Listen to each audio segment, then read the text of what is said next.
The Intruder. Written by Jacob Cordtz and read by Molly Oblivion.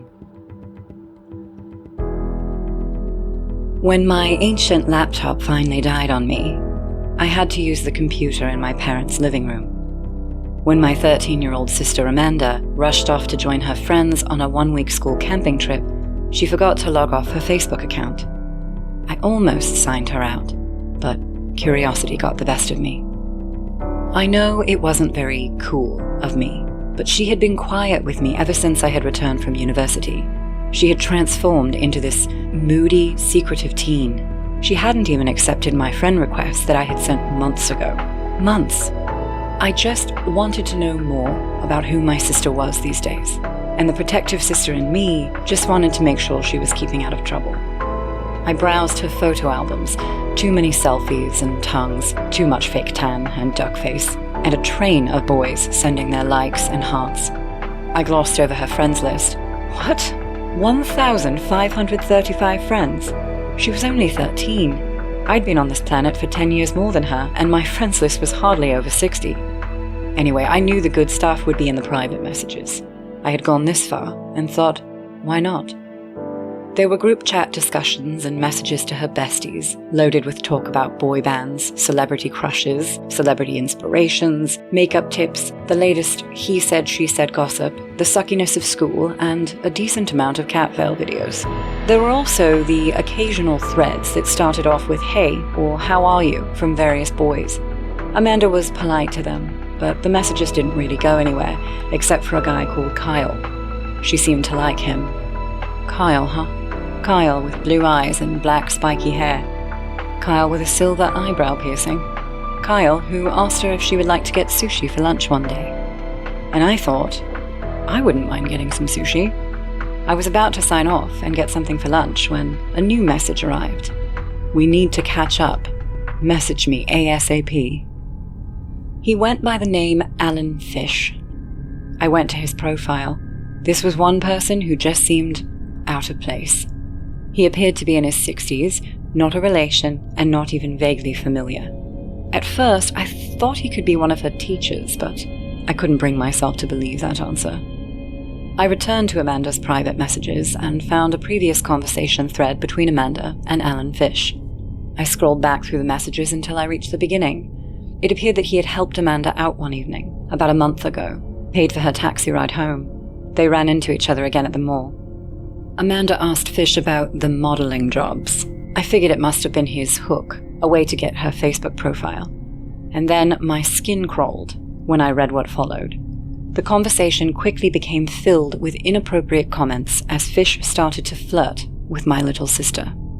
She politely thanked him and attempted to change the topic, but he always brought it back to how cute she was and said things like, I bet you have a beautiful stomach. Can I see it? My stomach turned. I was pissed off at my sister for talking to this creep. I thought she was smarter about things like this. But I was more furious at Alan Fish. How dare he talk to my sister like that? I just couldn't believe what was going on here. Towards the end of the conversation, Amanda was talking about her lack of pocket money. She felt it was hard for her to keep up with her wealthy friends. Every now and then, Fish would make a seedy comment, telling her he thought she had great potential to be a model and suggested she show him a free sample. My blood boiled, and I almost punched the computer screen. I was about to remove him and block his Facebook profile, but something occurred to me. Blocking this creep wouldn't guarantee Amanda's safety, and if he was doing this to my little sister, it could mean other children were also in danger. Into the message box, I typed, I'm bored, nothing to do. He replied quickly, with a stupid yellow smiley face. Looks like all the entertainment is over here. Oh yeah, what's up? Just had a model round for a photo shoot. Great job, but tell ya that was a lot of cash I gave away. Ha ha. You still interested in making some money? Modeling? That's right. What kind of modeling? It's up to you. Depends if you want to make a little money or a truckload. I'm quite busy, so are you in, or do I get someone else? Okay, sounds cool. I'm in. Brilliant. I have to go to a meeting. I'll be home at 6 p.m. Come by then. Fish sent his address. I wrote it down. An uncomfortable thought hit me. What if Amanda had turned on her phone data? What if she was logged into her Facebook Messenger? She would see the conversation between Fish and her account. I proceeded to delete the conversation, hoping she hadn't already discovered it. I then removed Fish from Amanda's friends list and blocked him. My parents had gone to help out with the camp and wouldn't return until the next afternoon. I had the house all to myself. I explored some containers of old items in the basement, looked through some of my parents' cupboards. Then I headed out to my dad's garage. For about half an hour, I stood there, browsing the large selection of tools. Eventually, I assembled what I would need for my first mission. My dad's prized possession is his Harley Davidson. When I was a little girl, he would take me for rides on his bike around the town. It was so exciting. As I got older, I really wanted to take it out for a lone ride, but he never allowed it, so I only use the bike when he's out of town. I rode the Harley Davidson across town, through the industrial area, beyond the quarry, and up a long, narrow gravel road before I arrived at the address I had been given. As I glanced around in all directions, I saw mostly rolling hills and forest. I thought, what am I doing here? Alone in the middle of nowhere? Am I crazy? Perhaps. I hid the bike behind a group of blackberry bushes. I dropped my sports bag onto the ground, crouched down, and sorted through my gear. I began to suit up.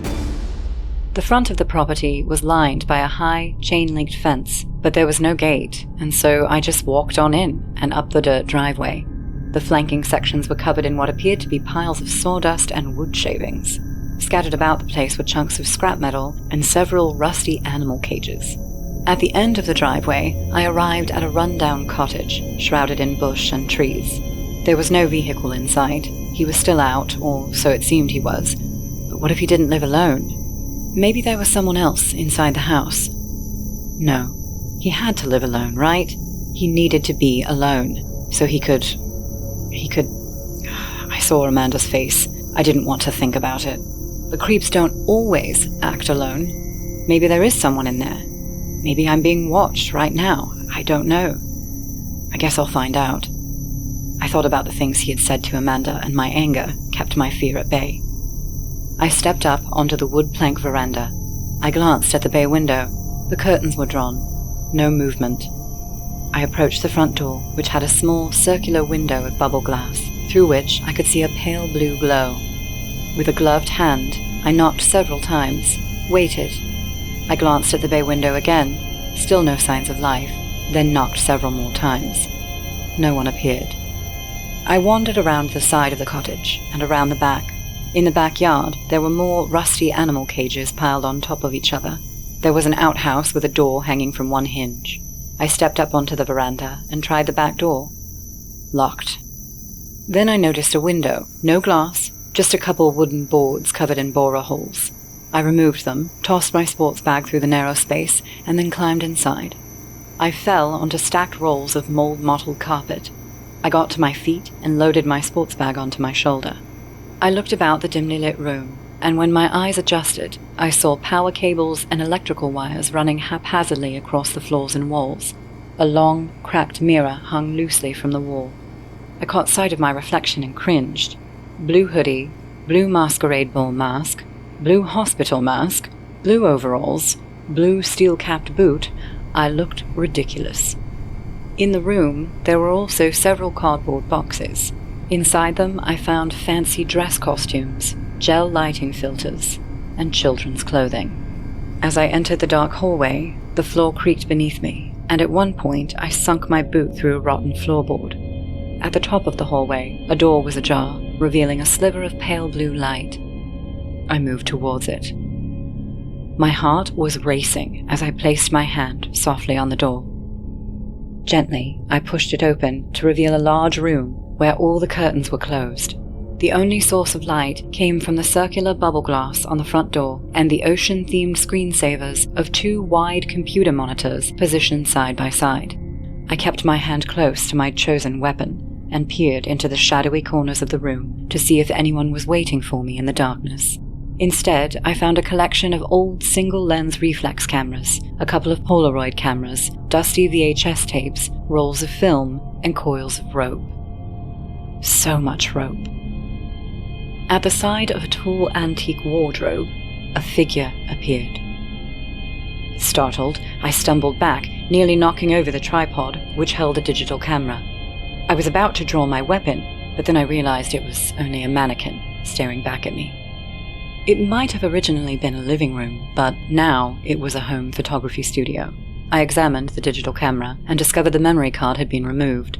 I went over to the monitors, moved the computer mouse, and a login screen appeared. I checked the time on my cell phone, 5:47 p.m. Then something else caught my attention. A glowing red line, a light coming from under a door. At the top of the door was a heavy-duty bolt slid through an eyelet. I had to stand on tiptoes to reach the bolt and unlock it. I pulled the door open, and red light poured out onto me, and I was instantly bombarded by various odors, something like bleach and eucalyptus oil masking the stench of a sewer. There was a flight of stairs leading down, and from where I stood I could only see a cement block wall at the bottom before the stairs turned the corner into God only knows what. With each step down the stairs, my dread grew heavier with the lingering thought of someone closing the door, locking the bolt, and trapping me underground. At the bottom of the stairs, I stepped into a basement. A large air duct ran overhead, flanked by a series of red light bulbs. To my left, there was an area in which sat a vintage mustard yellow recliner chair. Beside it was an old-style film projector aimed at a large white projector screen. To my right was an area with a workbench and a long sink with various bottles of chemicals, a box of plastic syringes, forceps, a scalpel, and a club hammer. On several shelves sat dusty stacks of 8mm film rolls and VHS tapes. Up ahead, the room was consumed by shadows, but I could see what appeared to be a cubicle curtain. When I touched the curtain, it felt plastic and slippery. I pulled the curtain aside, revealing a double bed covered in a plastic sheet. Lining a wall were boxes and crates. Slumped in a corner was another stupid mannequin. Then I was struck by the realization that it wasn't a mannequin. It was a girl, but completely motionless. I rushed over to her and crouched down in front of her. She was blindfolded and gagged. Her arms, behind her back, were bound to a thick vertical pipe. I touched her shoulder. She came to life and panic burst from her mouth. I removed her blindfold and gag. "Please, don't hurt me anymore," she begged. "I just want to see my parents. I just want to go home, please." "I'm not going to hurt you," I reassured her in a soft voice. I scarcely recognized her, but realized she was Shelley Winters, a girl around the age of my sister who had gone missing 3 months ago. I remember seeing her photo daily in the news. In the photo, she was a healthy girl with blonde braided hair, radiant skin, and a pretty smile. The girl in front of me had tufts of hair missing, her face was gaunt, her lips were blistered, and she had a couple of teeth missing. "I'm not going to hurt you," I repeated. I stopped short because I heard a sound. It was faint at first, but steadily grew louder. A vehicle was coming up the drive, blasting music. I could make out the chorus to "It's My Life" by the Animals. It's my life, and I'll do what I want. It was him.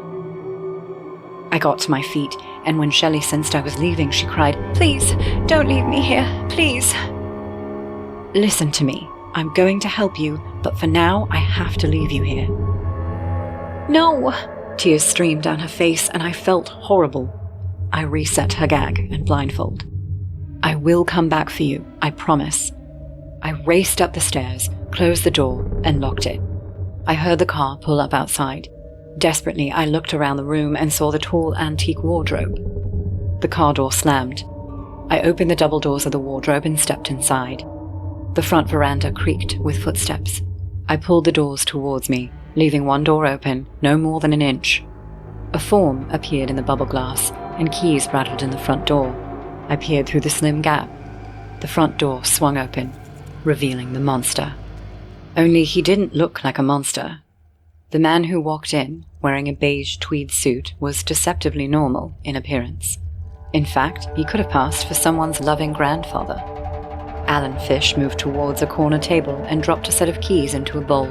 He went to the windows and opened the curtains. Then he opened a drawer and withdrew what appeared to be a blister pack with 4 blue tablets. He removed one of the tablets and swallowed it. From the drawer, he also pulled out a small clear bottle of liquid. and a syringe with a needle. He stared at the items in his hands for a moment, then placed them back in the drawer. For a moment, he walked out of view, but I heard him growl. 6:05. Where are you, girl? I stealthily moved my fingers towards my weapon. Then, he was right in front of me. My heart skipped a beat, and I remained completely still. He sniffed the air, as if something foreign had intruded his nostrils. Oh shit. Could he smell my Dolce & Gabbana? I should have washed it off. Idiot. Fish had his back to me when he sat down at the monitors and then rapidly typed on the keyboard. From where I was standing, I could see part of the screen and the side of his face, which was twisted by a scowl. I'm going to have so much fun with you, little tramp. Adrenaline rushed through me. Hatchet in hand, I kicked open the wardrobe doors and charged forward. Fish spun around, eyes full of shock. He shrieked as I swung the hatchet into his shoulder, knocking him off his chair. He attempted to get to his feet, but I landed a boot in his side. He rolled and collided with a cabinet. For a moment, I simply stood there, staring at him. Fish looked so pathetic, huddled in a ball, trembling, sobbing, and by the smell of it, pissing himself too. He looked up at me. Who are you? He cried. Do you mean my superhero name? That's a tough one. I'm still working on it. I don't understand. Why are you here? I drew back, moving towards the monitors, and placed the hatchet on the desk. The love of a sister brought me here. As I explored his computer, I never took my eyes off him for more than a short moment, and I was aware of him eyeing the hatchet, most likely considering if he could get to it in time. I found the Facebook messages and deleted everything. I know my purpose now, I said. I will stop you from causing any more hurt and suffering. He sat up with a grimace, clutching his shoulder, blood trickling between his fingers. I would never hurt anyone. I glared at him. I doubt the girl in your basement would agree. I pulled the sweaty hospital mask down around my neck and pulled the masquerade mask over my head. I returned my attention to the computer monitor, and on the home screen saw 3 file folders. Folder 1 was labeled Leads. I clicked on it and found notepad documents with numerous links to Facebook profiles, young girls and boys, and hundreds of home and school addresses. Folder 2 was labeled Done Deal. Inside were countless photographs of children and teens, their faces twisted in fear.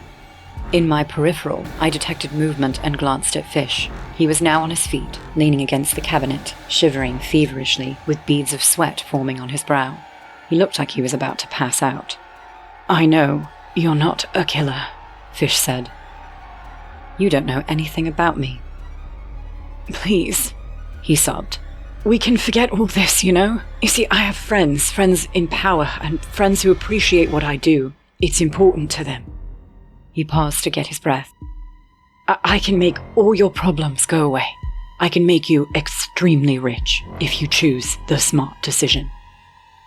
I ignored him and clicked on the 3rd folder, which was labeled Cold. When the collage of photos appeared, a guttural sound escaped me. Revulsion. Anguish. Before me were jarring acts frozen in time, acts that could not be unseen, acts that would cause me nights of waking up in cold sweats for years to come. The innocent and the vulnerable, terrorized. The innocent and the vulnerable, broken. The innocent and the vulnerable, mutilated. The innocent and the vulnerable, dismembered.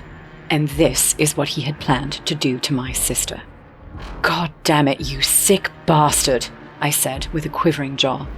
Rage consumed me. My only urge now was to end him. I went in for the kill.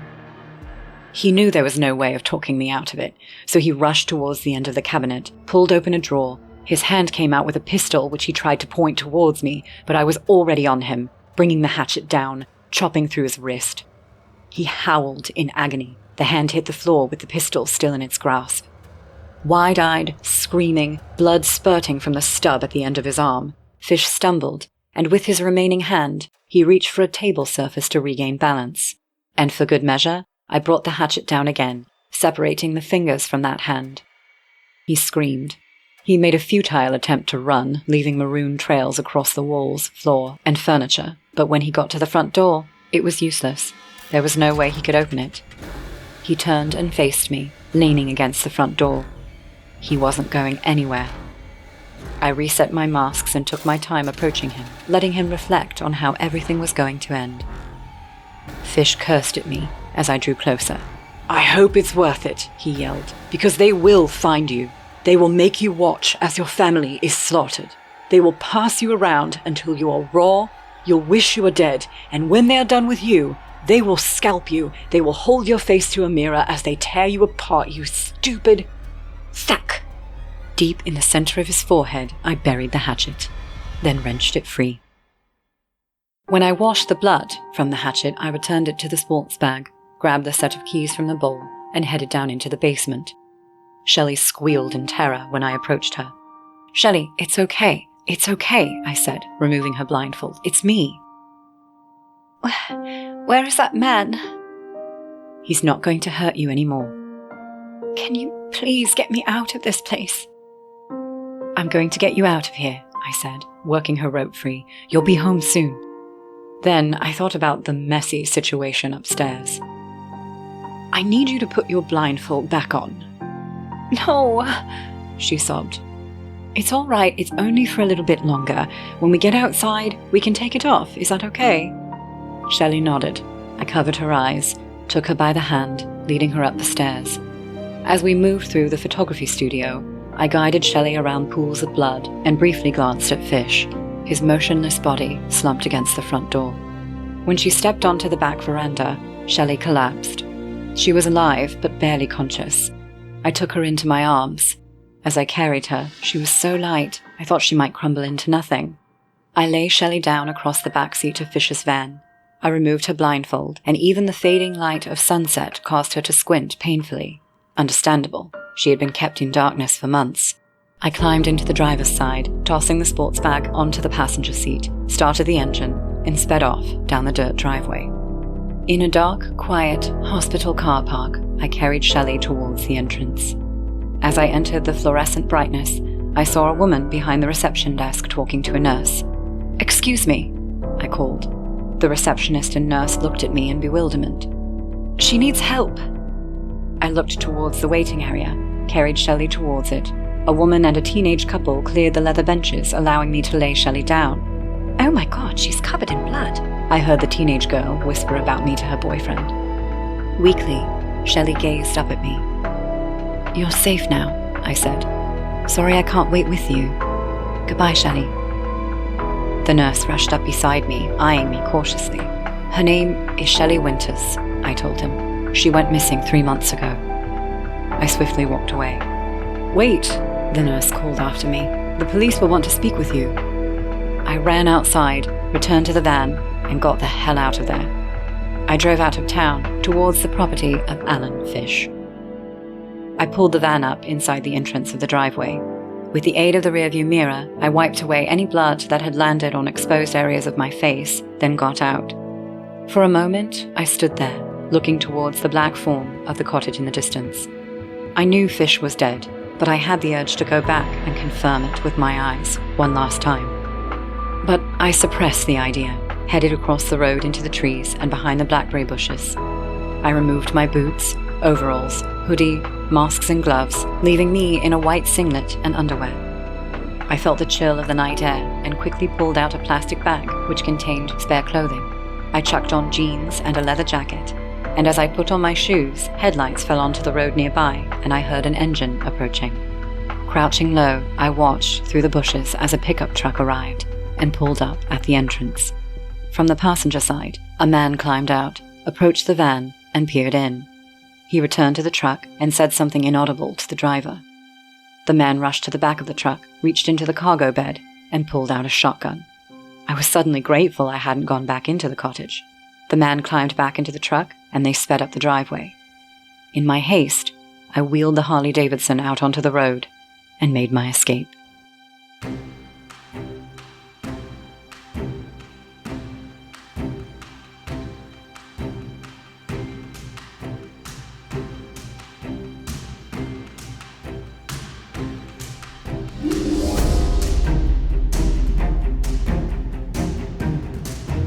The Intruder. Written by Jacob Cordtz and read by Molly Oblivion.